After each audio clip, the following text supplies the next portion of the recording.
the greatest satisfaction from this job comes from getting to see your ideas, your creativity, your work come to life on paper. Wow, I think there's a lot of raw talent here. Really raw. When a client's really pleased, that's always nice. When they're, singing your praises, that's always nice. But I find with the books, it's when a kid really enjoys reading the books and going through them with their parents, and that little smile makes a huge difference. So it's nice to see that you worked weeks and weeks on this book and little kids are liking it. I have a few personal mottos. One of them doesn't really apply to graphic design, but it's handle everything with grace, which I try and do, but doesn't always happen. And another one is, think outside the box and always try something new, and don't be afraid to try something new. It's hard to step away from being a graphic designer because everything you see is some element of design in it. Billboards, road signs.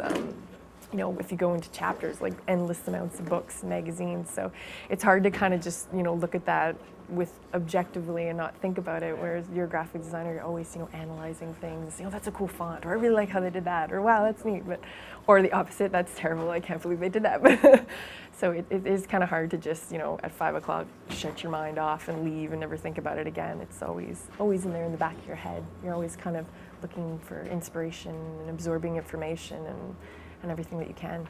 The future is, technology-wise, is kind of mind-boggling. Who knows where we can go from here, right? There's so much technology can do and so much our programs can do. Like, there are programs out there that can do exactly what you can do with paintbrush and canvas that you can do just with, your tablet and the right settings in Photoshop or Corel Paint. But there are also the future that I know is coming shortly and is already happening is environmental-wise, everything's changing.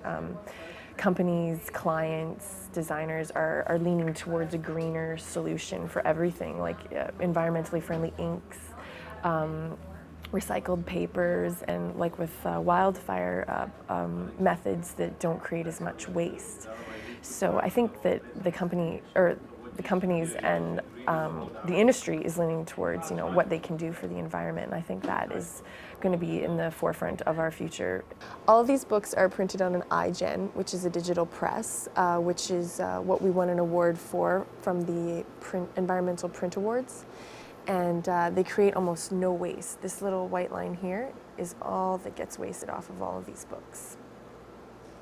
Most challenging thing would be staying trendy, but being trendy and making it useful for the client.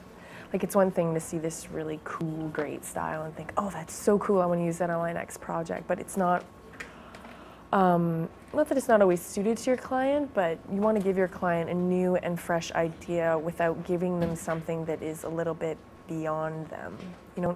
I guess it would be not getting too crazy on them, but trying to stay trendy. So I guess finding a healthy balance of what's out there and what you can do and making it useful and appropriate. And I always try new things and do something that's, really different and out there, but you also have to make that appropriate for your client. So thinking outside the box is great, but you have to make it appropriate and tone it down and bring it back. So. Unfortunately, due to deadlines and time constraints, you don't always have the luxury of creative block. That's why it's so important as a graphic designer to take the time to make sure that the creative energy is flowing and that you're in touch with your inner artist. Tara, I need that logo now, please. I'm finding my zen. Thank you. I find that my creative juices are usually flowing, though. They never really shut off. They're always kind of, if I'm doing something else, they're always kind of going, tingling in the back of my brain. But you do, after a while, kind of learn to, when you start your day, that's when you really let them go. And then at the end of the day, you start winding down. So you get kind of into a routine, kind of like a sleep pattern. You get your creative juices into a little creative pattern. Kempenfelt's very good for that. They, if we need extra training, they're more than willing to, send us off to a little course and get us updated or get us the information we need so that, we're informed and we're on top of it as well. because every company needs to stay on top of that as well. But on an individual basis, though, like I said, I'm always doing research online. I take little tutorial courses you can purchase online as well. A lot of current comic book artists do stuff like that. It's not very much money, but you can take a little 2-hour tutorial about new style or new way to color or a new way to use line work in Photoshop, stuff like that. So, and I also purchase lots of digital art magazines and digital magazines that teach you stuff like that and have little tutorials in them. So, I always try and keep on top of the illustration that way. There's the RGD, which is the Registered Graphic Designers, and we have an Ontario division. I was a member when I was in school because it automatically was paid for with your tuition. So they made sure you were a part of that whole community.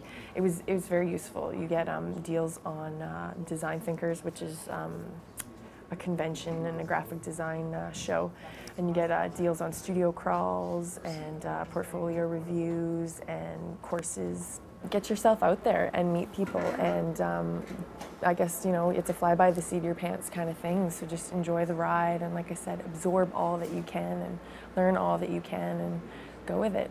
This is my dream job.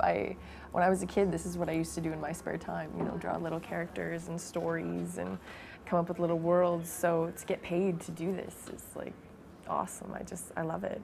Like I just, every time I have a bad day, I have to remind myself, you draw cartoons for a living, you draw little characters, so, suck it up, it's fun, and it is.